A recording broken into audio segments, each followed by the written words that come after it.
Hello.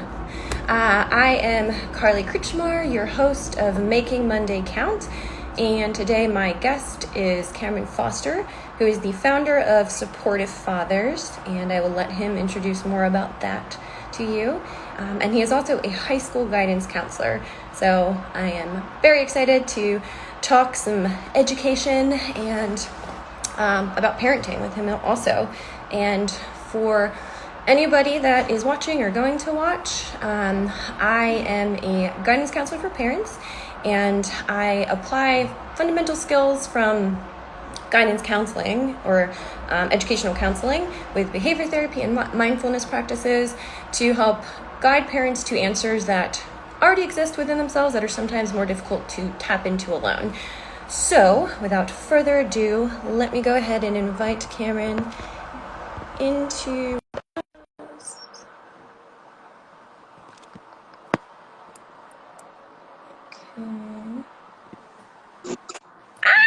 Hi, Cameron. Hey, how are you? I am great. I am so excited to talk with you. How are you? Hey, I'm doing all right. A little warm right now. It's hot as of late, so definitely trying to cool down at the moment. Yeah. Not too much cross freeze for you where you're at. No. I had turned off the air, and I was like, it's like 90 some degrees outside, so I'm like, let me turn it back on now. Yeah. I hear you. So could you explain for everybody watching, what is Supportive Fathers? Okay, so Supportive Fathers is a website that I created. It's a website that I have dedicated to facilitating like some of those like conversations that men face, but more or less like we touch upon everything. So some of the more taboo topics that we're quote unquote not supposed to talk about and making them quote unquote weak, to anything related to parenting, relationships, anything with self development. So that's kind of the focus. I kind of want to create a catch-all type of website for fathers and other men, and also provide value for women as well, because this isn't just necessarily like, hey, this is for the men, forget the women. No, we're partners with you, and partners for everyone. So, like for example, like self-care, everyone can utilize self-care. So, those are some things that I wrote about, and I believe that everyone can take something away. That's awesome. I love so much that you started this. I think there is absolutely a need for support in this. One of the things that I was wondering about when you were just talking was when you were saying, and obviously doing like the quote unquote, like things you're not supposed to talk about. Tell us more about that. What are things that you feel and see that men or males feel like they're not supposed to talk about? That's not for them because they're a man. Well, let's go ahead and just jump into the obvious, our feelings. We're not supposed to talk about our feelings. The only emotions we're supposed to have are, be calm, cool, collected, and anger. And men experience a whole slew of different emotions, just like women do. And I do believe that, well, actually, there's a correlation, especially with, I'm going to bring this up, the rate of suicides in men. Women, typically, from a statistical standpoint, they'll talk about suicide more often, but as far as suicide completion, men have outpaced women by such a great rate.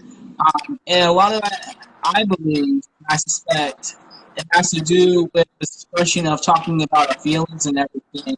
And not even just like the suicide, drug use, and other maladaptive behaviors and coping skills, unhealthy coping skills that men find as an outlet instead of finding other healthier outlets. And so those, I say that's probably the big one. But also talking about our dreams and our goals and ambitions or anything. Again, we're not supposed to talk about those things. We're supposed to just be quiet and make Do it money. on your own. Exactly, and it shouldn't be that way. I want to cheer the next person on, just like I would like to cheer me on. and help provide support and then know like, hey, I'm here for you. You know, that's kind of like, that's why I kind of wanted to build the brand around. Yeah, it's great. It's great. I love it. Now, and I want to stay on this topic, but for anyone who doesn't know what a high school guidance counselor is, because that's another thing that you do as well, can you explain to anybody watching what the role is of a high school guidance counselor? All right. Can I say something real quick? Sure. Not that you know, but we no longer call ourselves guidance counselors. That's an outdated term. Oh. So we're school counselors. It's what? School counselors. Oh, that's so funny. I thought like school counselor was before guidance counselor, and then when I got my degree, it was like educational counselor. And currently, because that's like I'm using my license of educational counseling, I feel like it like appeals to people more by calling myself a guidance counselor, because I feel like I'm more guiding them. But that's good to know. That's good to know. Is it an offensive term to say guidance counselor, or just is outdated? Like it just doesn't really apply? I know I wouldn't say that other school counselors will come with pitchforks and fires or anything like that, but and the reason why there's a big change, I even have a shirt that says guidance X out and it says school counselor underneath. And it's because of what's associated with a guidance counselor. A guidance counselor is just basically someone that's a paper pusher, schedule you for classes, might send out some transcripts, and our role is so much more dynamic than that. And so we're advocates for equity in education. We try to advocate and knock down barriers for students in their learning. We provide emotional support for students, whether it's students in crisis or anything like that in the building, as well as academic support and career inspiration as well. Our role is so much more dynamic than just some paper pusher that's like, oh, here's your class, and then you go on about your way. For sure. At least, yeah. So, in case anyone's confused, in case anyone's confused about the role of a school counselor, our role is, I will say this, even like, if some people view us as administrators, but we're not administrators because we work hand in hand with the administrators. And we're like the catch-all for the school. So they either call the secretaries in the building, or they call us about any question. And then often it could be something that's a central office decision. I have no control over it, but they call us, and we have to figure out the answer. Because everyone, a lot of times, we're involved in so much in the school, but a lot of people just assume we know the answers because it's our role. Yeah, for sure. And I know we've talked about this, that both of us are school counselors, or like licensed school counselors, and my path kind of went like all over the map of child development, whereas you kind of stayed within the track of more so with high school students, right? But I do know. Oh, go ahead. Oh, I'm sorry. Go ahead. I'll let you finish your question real quick. I was going to say, I know when I was doing my practicum or internship, I did notice that it did seem like so much time of the guidance counselor that was my mentor, so much time was doing what you're describing as like so much paperwork, and it was like necessary paperwork that had to be done, and it a lot of the time did end up like so little time ended up being spent with the actual child that the paperwork was for. And that for me was so discouraging. And I think that's why I kind of went into a different path where it was like more working one-on-one with children. So in your experience, how was that different? Because it sounds like you are saying that like you do get to spend a lot more time actually with the child, like the individual child, rather than while also being like held responsible for all these other things from like teachers and the principal and vice principal and parents. And it's a very overwhelming job for sure. It can be very overwhelming. So I would say I would like to spend more time in my role.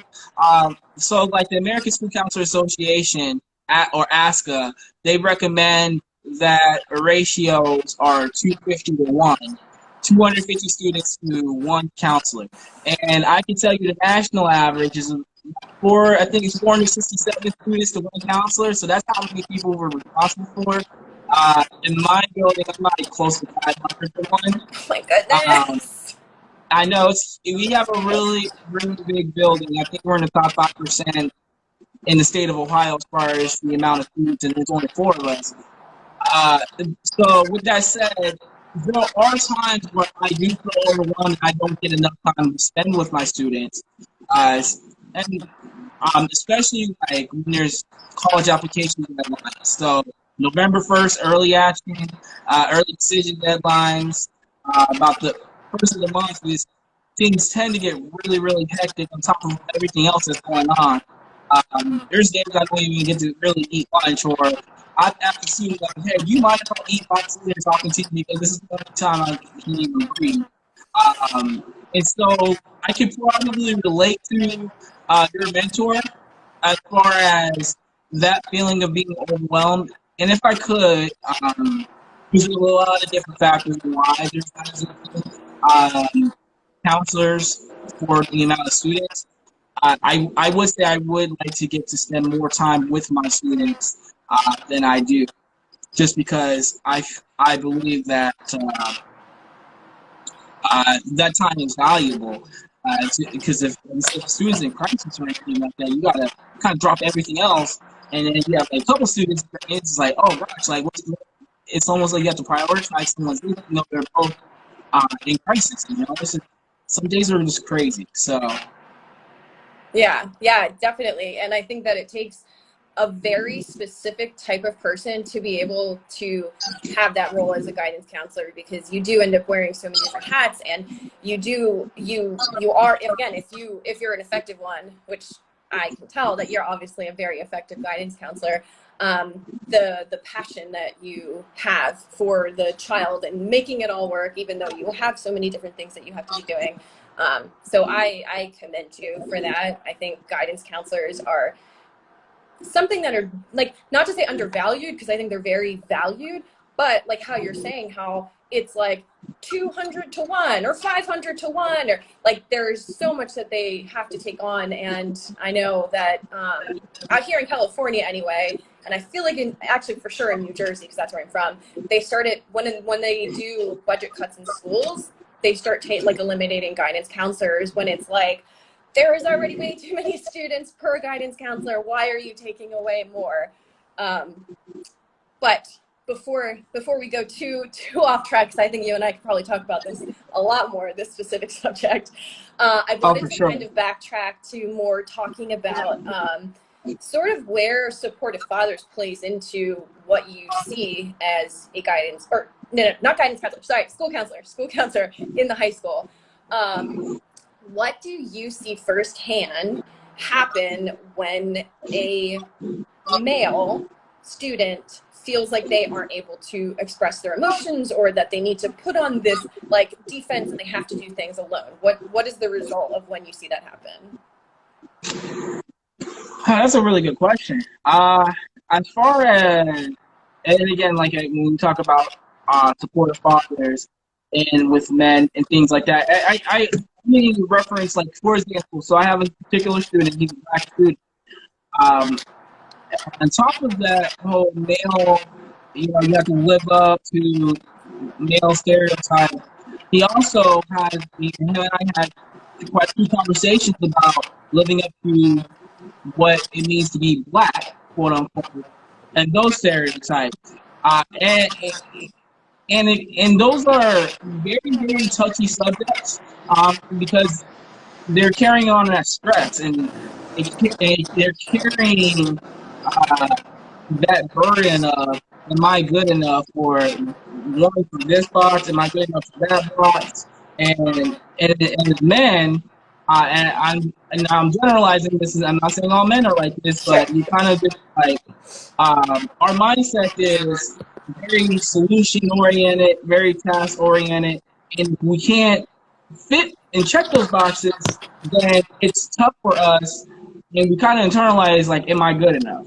And when I have those conversations, I want to facilitate conversations of, you are good enough, you are good at who you are, embrace who you are, because who you are does not define what kind of man you are. Who you are doesn't define what race you should identify with or anything like that. You're good enough as you. You are unique, and you are powerful, and I just want to empower other men, and also my uh, female, my uh, female students and other people as well. I, I think this message goes for everyone, um, as far as letting you know that you are good enough, who you are, and what you have to offer to the world. Yeah. Yeah, no, that's beautiful. And I think this is part of what you're talking about. And you were saying, like, we are not just paper pushers. Like, there's so much more to this job because you're relating to a student, you're getting in touch with them, you're trying to help them see their full potential. What would you say are ways that you currently in your practice and that you would advise parents to do or encourage parents to do as a way of like building the self-confidence in a student that does feel like, especially like you said, like a Black male student that is like, yeah, I'm not good enough, there's no chance for me in the world, why am I even trying? Or I mean, I'm just speculating here from like just the way I'm aware of in life, especially with kids and things that happen that is so unfortunate and awful, and hopefully changes are being made.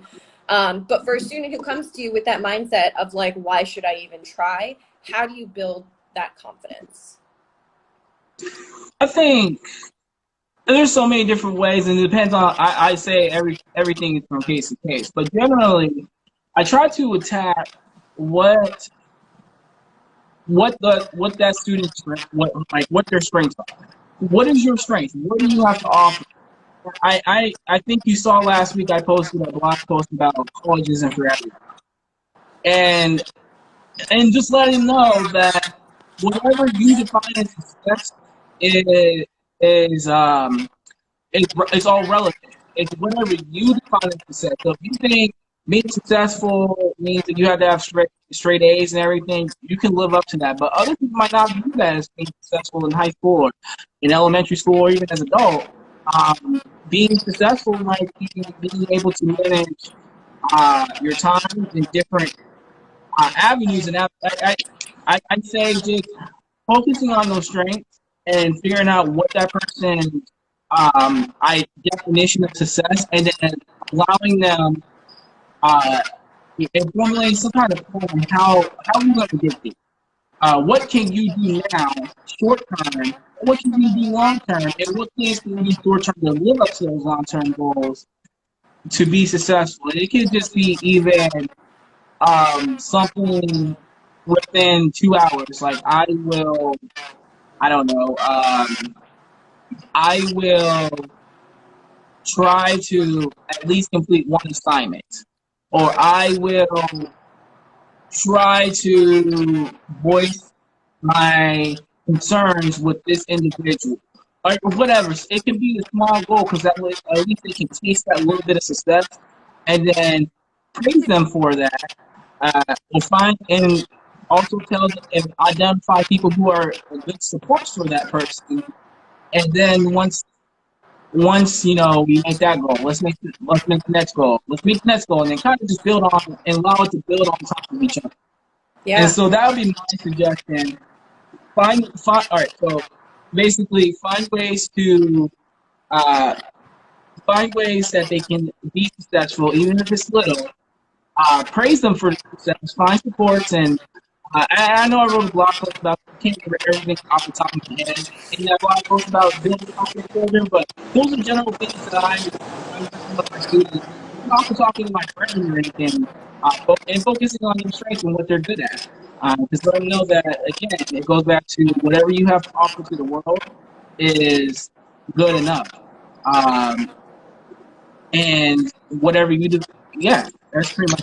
I'm doing there without some stuff. Like, yeah, that's pretty much how I would do that. Yeah, no, it's great. It's great. And I think it's so funny how much, because like again, my when I did my internship, and the majority of kids that I've worked with are more like, I've worked with high school and adolescents, but the majority of kids that I've worked with are like 0 to like 12. And Mm-hmm. well, in the school it's obviously not 0. I've worked with babies too, but anyway, um, the the things that I would do with them had so much to do with what you're describing. And you work with high school students, and now what I'm doing with my business is like taking all of that and putting it to parents, because what the ways that you just described with building self-confidence are applicable to everybody, not just high school students, not just children, not just adults, but everybody. Because like you said, noticing the strengths, like building from the strengths of somebody, are so important, especially for a high school student. Because I know when I was in high school, I had no idea what my strengths or skills were. And I had like a very caring school counselor, but she was more so like, okay, let's figure out what classes you're going to take next year. Okay, let's figure out, like, are you going to go to community college? Are you going to apply for college at all? Are you going to go to university? Things like that. So I feel like nobody really talked to me about my skills. Like, I had to learn what my skills were on my own, and it took time for me to be able to do that. So had I had someone like you that was actually like sitting me down and saying like, let's figure out, what are you good at, or what are your interests? Because whatever you're interested in, you're probably good at, and we're going to like build from there. And then also the way you described helping them to like define what success is to them, because what success is to me could be very different from what it is to you. And it's certainly going to be different from what it is to a high schooler. Because I feel like even with like my friends and my partner, like we have such different ideas. Like to one person, success might mean like owning your own business, making $200,000 a year, having a house in the Bahamas and a house in like here. Or success could be like, I have a family, I have kids, I am happy in my life, I enjoy my job, I enjoy spending time with my family. And it doesn't matter as long as like that's what success is to you. And I think children, high school students, especially because they're approaching that age where they need to start making decisions, that they start to feel discouraged by what they have perceived to be success, like what that means. So I think that is such an important thing that you mentioned, of defining what success is to you.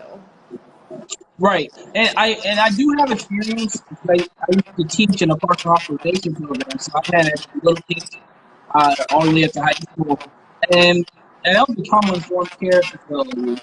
We have residential at different places, and I would say the other suggestion is to meet our kids where they're at.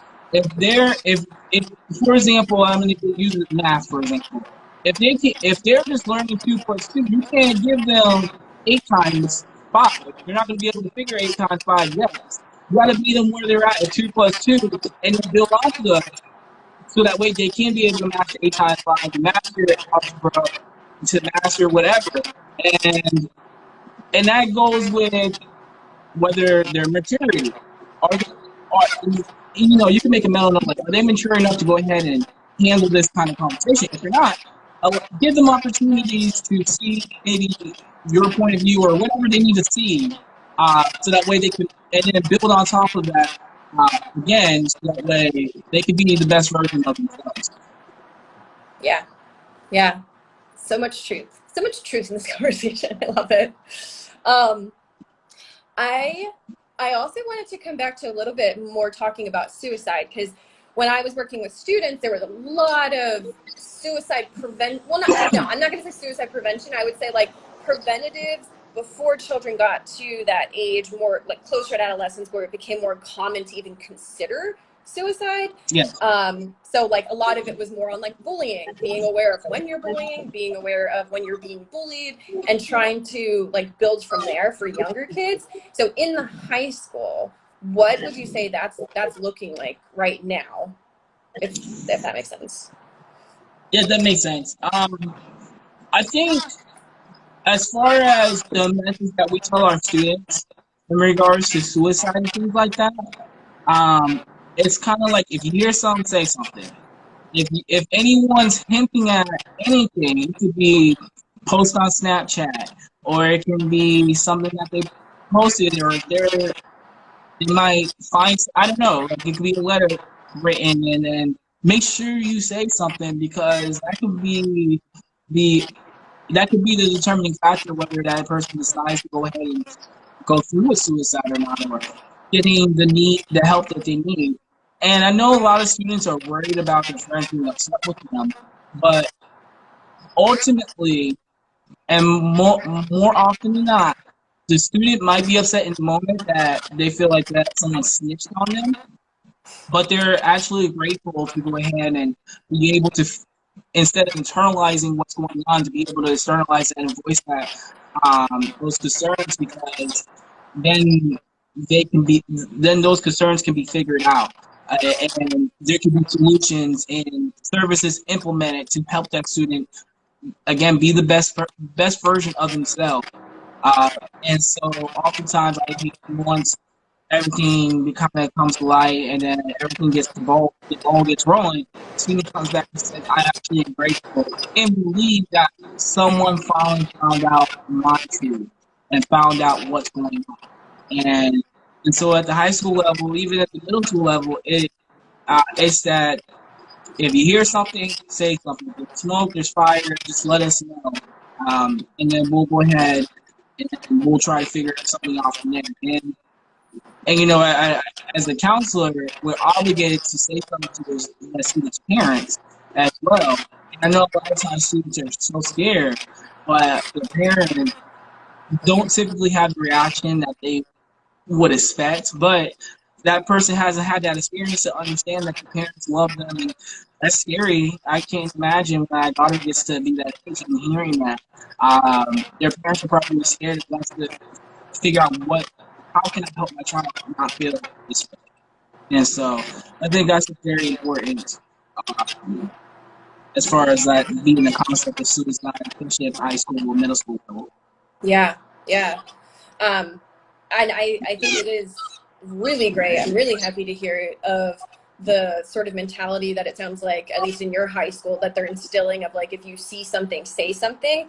Because this is something that I feel like I somehow like bring into so many conversations when I'm just talking to friends or anybody about how important it is to educate children on like red flags, educate them on being able to notice these signs in other people, notice them in their friends, notice them in their classmates, notice them on like people just walking on the street, people that they're just observing or interacting with, knowing what the signs are that somebody is either like not mentally well, or somebody is struggling, or somebody is communicating in some way that they could possibly be a danger to themselves or others. So right. I really love that sounds like it's a focus in the high school that you're working with, because it's just so important to know that. And I really hope that it is, obviously with the amount and rate of school shootings now, I think as unfortunate as it is, I think it really, really is starting to bring to light how important it is for schools to be addressing this in the students, where instead of just being reactive to it, being proactive to it, because it's not going to stop unless we get to the root of the cause, which is obviously the person's experience, and parenting has so much to do with it. Like you were saying, a lot of times you're almost surprised by like the parent's reaction to hearing that their child was suicidal, and then trying to like equip them with the like tools to help support their child in that. Would you say that you feel like, again, in the, I guess the high school that you're working at, do you feel that the students there are being empowered with like the proper education to notice like red flags in others? I would say, and it's ever changing, so I know we always want to try to get better.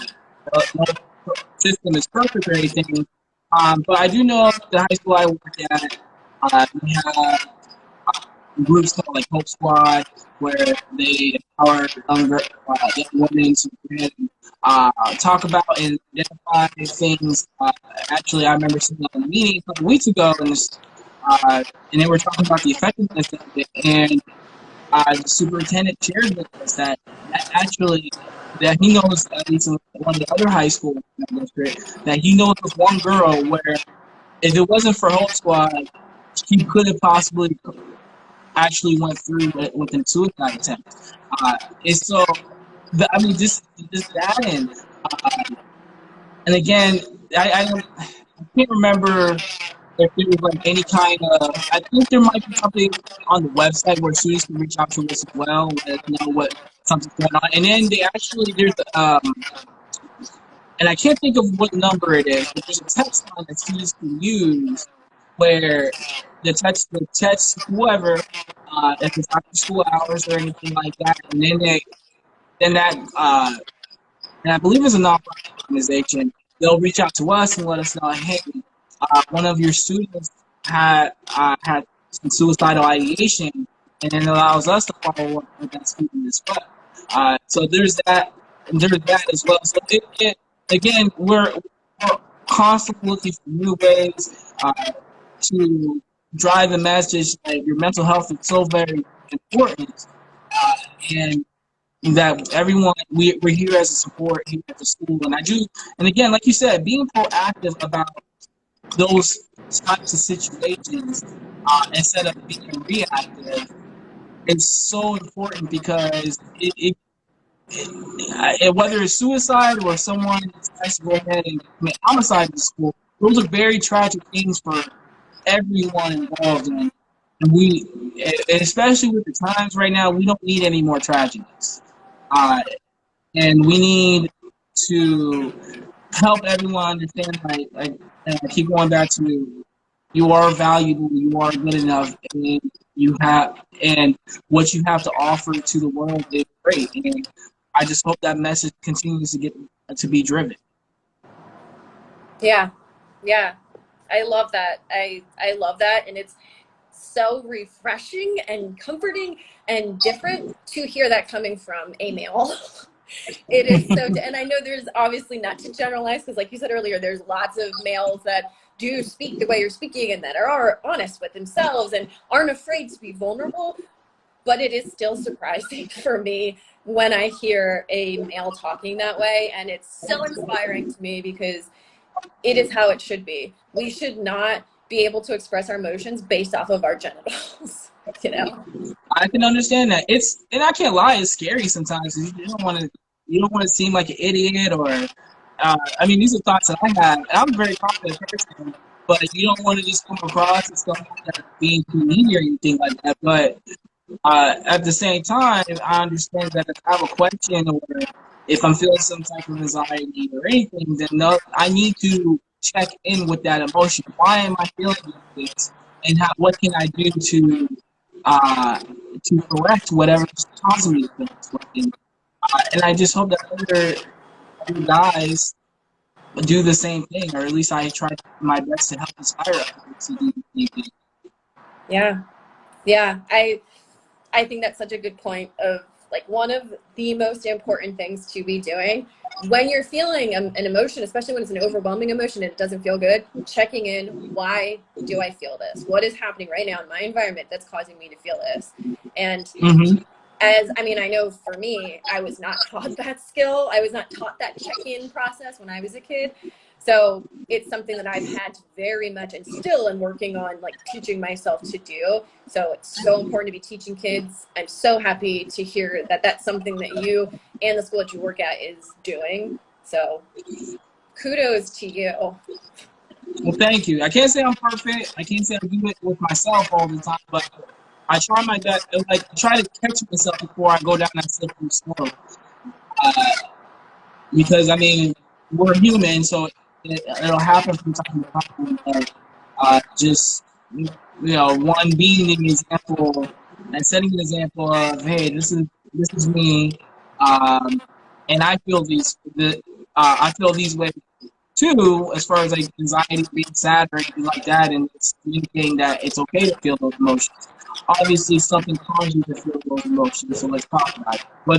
Whether it's rational or irrational, that's a whole different thing. But it's still something has caused you to feel the way that you're feeling, and let's explore that and figure out what's going on. Yeah. It's pretty much how I operate, and the message I try to communicate to everyone. Yeah, it's great, and it sounds like it's effective, and I'm so happy that it's happening. Okay, so we're about an hour and a half, or a half hour-ish. So I want to start closing it out. I'm trying to keep these like a small, like, digestible amount for people, because if people are anything like me, if I see something that's like 35 minutes versus an hour, I'm like, do the 35. Maybe we'll extend that. I know there's so much more that we could talk about, and maybe we can even do this again. Of course. But what is some advice that you would leave for parents about helping to empower their child with kind of like everything that we're talking about, with like the emotional awareness, with the awareness of like others, and like piling it up? What is some advice that you would leave for parents? I know that's a really broad question, so you could take a moment to think about it. I know there's so much, probably. Let me think about this. I guess again, just meet your child where they're at. If your child's not going to be a 4.0 scholar at Harvard, I guess gotta accept that reality. Or if they are, you rather than going to the family business or whatever, and they have no interest, then that can cause some resentment. And I think it's important. Obviously, as parents, we have to be sensible and help guide our children making good decisions. I'm not saying that if you have high expectations for your child that you're a bad parent or anything like that, but just meet them where they're at. Listen to what's going on and what their dreams and ambitions are, and figure out ways to help support them, but also being realistic about, like, if they wanted to be the next, I don't know, if they want to be Madonna.